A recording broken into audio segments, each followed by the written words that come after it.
Ya, selamat sore. Jumpa lagi di channel yang terkeren, terkece, terngetop, TOP BGT dengan dua orang ganteng di depan ini. Kita hari ini bersama-sama sore hari ini akan berdiskusi. Jika minggu lalu teman-teman saksikan di channel ini diskusi tentang Amsal, hikmat. Nah, ala Amsal. Hari ini kita akan berdiskusi tentang apa ya? Nah, kita akan berdiskusi tentang manusia yang terbatas. Waduh, menarik sekali. Manusia yang terbatas. Kita langsung ngomong aja, Sir, mengenai keterbatasan manusia. Betul. Manusia seringkali menemukan bahwa dirinya dibatasi oleh berbagai macam hal. Ya. Akibatnya, karena itu, ya batasan-batasan itu, seringkali orang mengeluh dan merasakan dia tidak menemukan sukacita. Contoh, ya kan? Contoh, saya pernah melihat satu kisah tentang Sun Gokong, di mana dia pada waktu itu pernah terpenjara di gunung sunyi, sepi, tempat hukuman para dewa, ya karena dia bertindak sesuka hati, ya. Di sana dia merasa sangat tersiksa, dibatasi. Itu tidak menyenangkan. Bagaimana dengan Anda? Saya baca satu filsuf yang terkenal yang bernama Nietzsche. Kalau saya sukanya nonton Sun Gokong, ini filsuf. Enggak, saya coba membaca saja. Orang ini cerita kalau semua orang itu manusia itu pengen bebas dari semua batasan. Dan dia bilang seharusnya manusia itu bisa bebas seperti Superman yang tidak membutuhkan apa-apa katanya. Wah, menarik. Cuman sayangnya filsuf ini 11 tahun sebelum dia mati, dia gila. Jadi dia pengen lepas dari semua batasan. Berujung pada maut. Makanya teman-teman jangan pengen jadi Superman. Nanti gila loh. Jadi lebih baik jadi Sun Gokong. Wah, betul, lebih baik jadi Sun Gokong, bertindak sesuka hati, loncat ke sana ke sini. Kacau. Sudah ada. Kembali ke topik. Waduh, kembali ke topik. Bicara soal batasan, sebetulnya kita itu sadar bahwa kita itu dibatasi oleh banyak hal. Betul Ya. Orang yang norma misalnya. Betul, norma. Kita nggak bisa berbuat sekenanya. Nggak boleh buka baju di gereja misalnya. Lepas baju di gereja. Waduh, itu bisa ditangkap. Betul.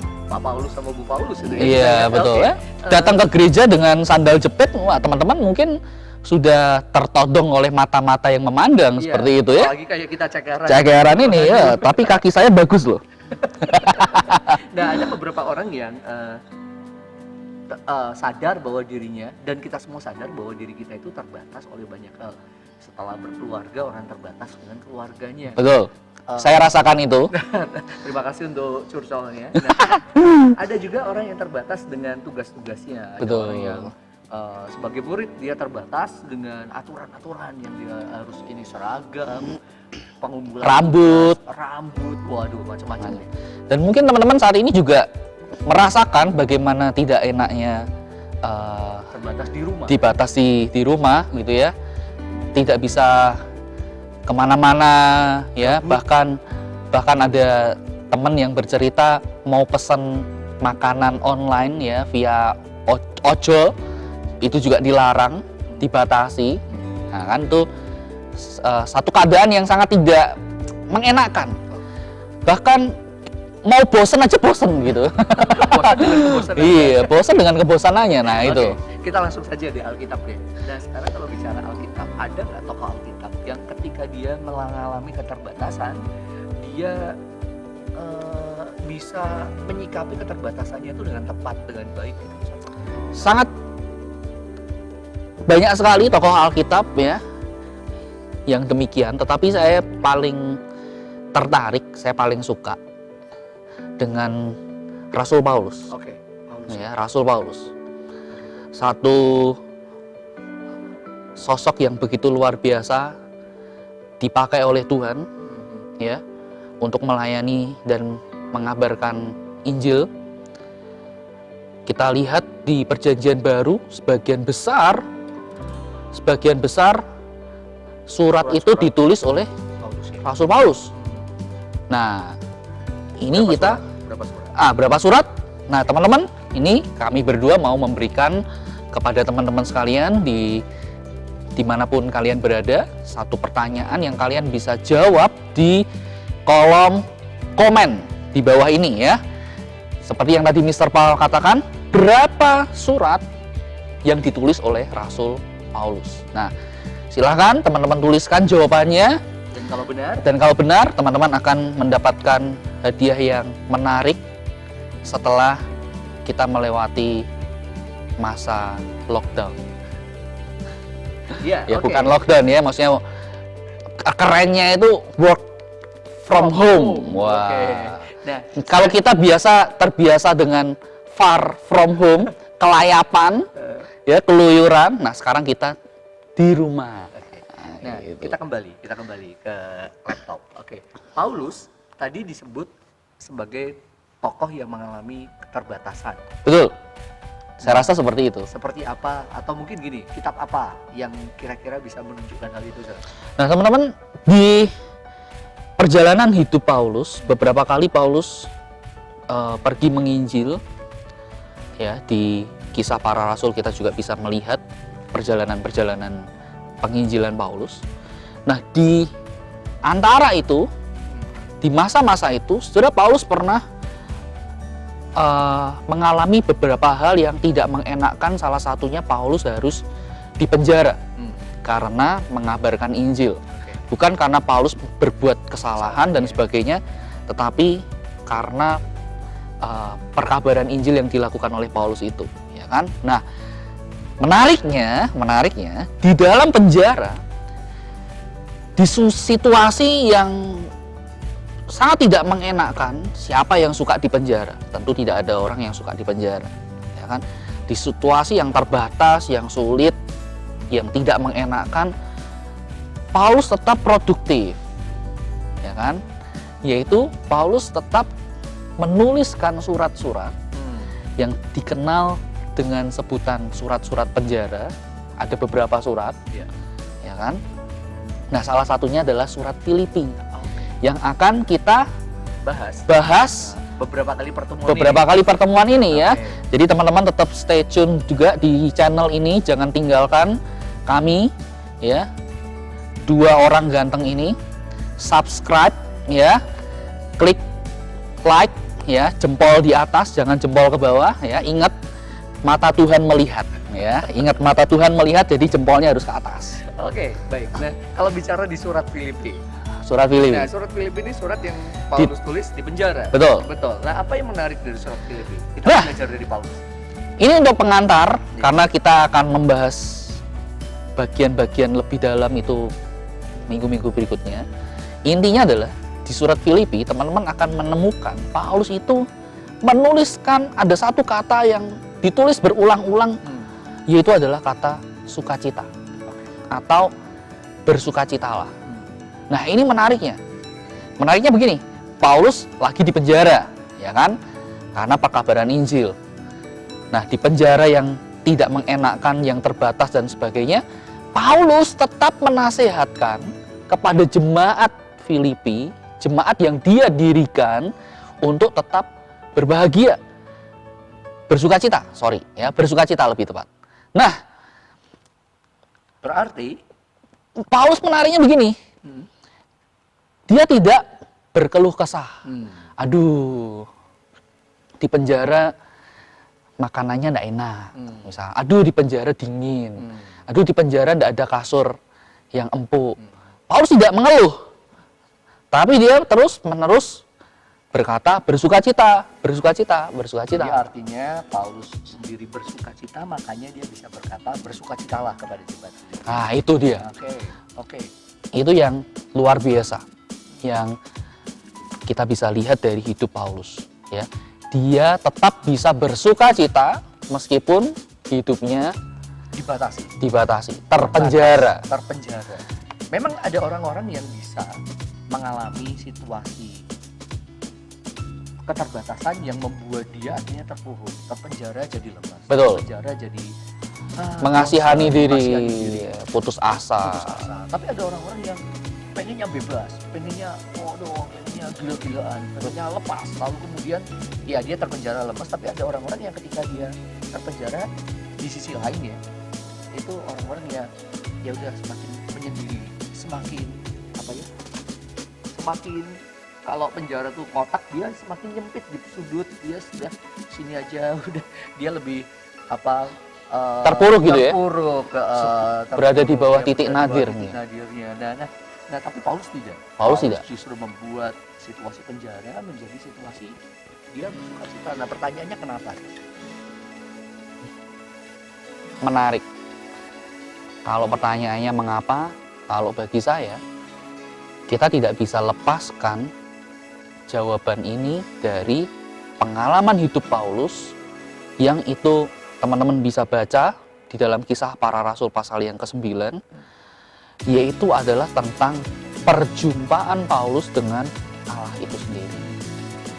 Inilah yang menjadi kunci, ya, yang menjadi kunci perubahan radikal dari hidup Paulus. Seperti itu. Nah, Mr. Paul mungkin bisa ceritakan Paulus dulu kayak apa sih? Mungkin dulu Anda kan seusia dengan Paulus ya. Anda seusia. Orang tua.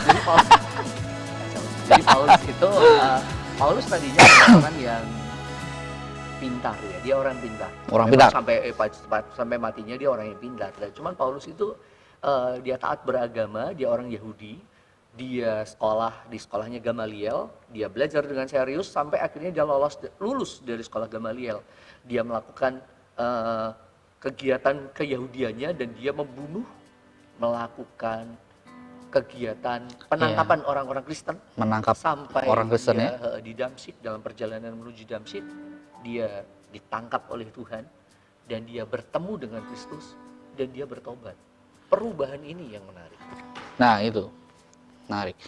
Dan kalau teman-teman perhatikan, Paulus itu di berbagai macam kesempatan di suratnya, Paulus itu selalu mengatakan satu frasa atau satu kata, ya frasa mungkin, yang bagi para ahli Perjanjian Baru ini menjadi salah satu tema teologi dari Paulus, di mana dari hal ini teologi Paulus itu dikembangkan, dibangun. Ini semacam fondasinya, fondasinya. Yaitu berbicara tentang en Christo. En Christo itu di dalam Kristus. En Christo itu adalah en itu di dalam, Christo itu adalah Kristus. Jadi di dalam Kristus. Nah, ini yang saya setuju sekali dikatakan menjadi salah satu tema sentral dari teologi Paulus, yaitu di dalam Kristus. Nah, inilah yang mengubah hidup Paulus. Jadi perjumpaan dengan Kristus, pemahamannya tentang Kristus, dan kalau nanti kita urutkan Ya, pemahaman tentang kasih Kristus, pribadi Kristus, itu membuat dia menjalani hidupnya dengan berbeda. Betul, gitu ya. Maka Dia dia hidup di dalam Kristus hidup itu, di dalam Kristus. pengenalan itu. Iya, membuat dia menjalani hidupnya berbeda begitu ya. Betul. Dan dia bisa melihat situasi yang tampaknya buruk situ sekalipun menjadi situasi yang dia bisa menemukan sukacita di dalamnya. Betul. Ya, Paulus adalah seorang yang dia tidak dibatasi oleh situasi dan kondisi yang tampak yang sekarang ini ya. ada di sekitarnya, yang nampak. Kenapa? Karena itu tadi, bahwa pengenalannya dia akan Kristus, bagaimana dia hidup di dalam Kristus itu melampaui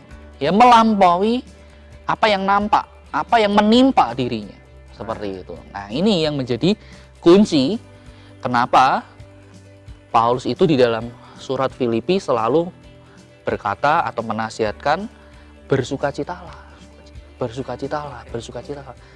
Jadi teman-teman, kalau kalian mungkin saat ini tengah mengeluh akan berbagai macam hal gitu ya. Kenapa keluargaku begini? Kenapa mungkin misalnya relasiku dengan teman-teman kok seperti ini dan seterusnya. Lalu itu membuat kalian merasa terpuruk, merasa seakan-akan ada di penjara situasi dan kondisi. Teman-teman perlu belajar dari Paulus. Ini adalah momen yang Saya percaya Tuhan kasih juga buat kita di tengah pandemi ini yang tadi saya sebut. Biasanya kita far from home, ya, kita dipaksa untuk stay at home, ya kan, di rumah aja. Nah ini bisa jadi momen nih untuk kita boleh semakin menilik hidup kita, yang melihat hidup kita apakah en Cristo, En Cristo. Apa rencana Allah dalam kondisi seperti ini? betul. Oke, ini mungkin perlu kita simpulkan. Jadi simpulannya adalah menjadi sebuah refleksi. Apakah kita sudah en Cristo, dan momen-momen ini menjadi momen di mana kita mengejar en Cristo. Saya yakin Allah berbicara terus bagi kita, ayo mendekat padaku gitu ya. Betul. Lewat momen, berbagai momen termasuk momen ini. Lah apakah kita merespon panggilan Allah untuk mendekat kepadanya? En Cristo. En Cristo. Betul. Nah, ini yang mungkin Bisa kita bagikan ya. kita bagikan ya. Ini Hari ini. ya, sore ini makanan hari ini. Makanan hari ini. Santapan sore hari Santapan ini. ya, snack sore. Nanti kita dalam pertemuan yang berikutnya Ya. kita akan kupas lebih dalam lagi. Kita akan. Filipi pasal 1. Nah, teman-teman, tolong di rumah, ini kan banyak waktu. Teman-teman juga bisa supaya nyambung dengan obrolan kita. Teman-teman mulai membaca surat Filipi, ya. Coba dulu baca selama 1 minggu ini Filipi pasal yang pertama. Ya. Kalau sudah selesai baca lagi, ya. Kalau perlu teman-teman tuliskan hal apa yang menjadi berkat, ya. Tuliskan apa yang jadi berkat yang kalian dapatkan, temukan, ya, di Filipi pasal yang pertama. Nah, teman-teman juga nanti bisa Rembuk bicara. betul. Apa namanya? Komen-komen. Komen-komen, Ya, betul. Nah, teman-teman bisa berdiskusi bersama kita. Memang kita tidak bisa berjumpa bertatap muka langsung, teman-teman, tetapi puji Tuhan kita hidup di era yang begitu luar biasa. Di sini ada begitu banyak fasilitas, ada Line, ada WhatsApp, ada Facebook, Twitter, Instagram gitu ya. Saya sudah tidak main Facebook, tidak main Twitter. Saya hanya punya Line, WA, IG. Nah, teman-teman juga masih boleh kontak-kontak dengan kita ya. Dengan kami ya. Anggota Cross juga. Kontak dengan anggota Cross, betul ya. Teman-teman Cross itu meskipun tidak bisa bertemu setiap minggu, ngumpul, masih tetap bisa sharing-sharing, bisa meeting, pakai Zoom, pakai Google Meet, Hangout Meet, betul, ya. Oke. Betul. Ya. Dan jangan lupa teman-teman, sekali lagi mengingatkan, setiap Sabtu jam 5 channel ini akan aktif. Ya, teman-teman bisa pantau terus kegantengan kita berdua ini. Pantengin. Tolong jangan di screenshot dan dibuat nakut-nakutin tikus kalau itu tidak mempan. Ya, kita ini hanya cocoknya untuk cocoknya untuk nyamuk, bukan tikus ya, bukan tikus, nyamuk. Baik. Oke. Baik. Itu saja dulu. Kita akhiri perjumpaan sore ini dengan memberkati stay healthy. Ya. Di rumah aja.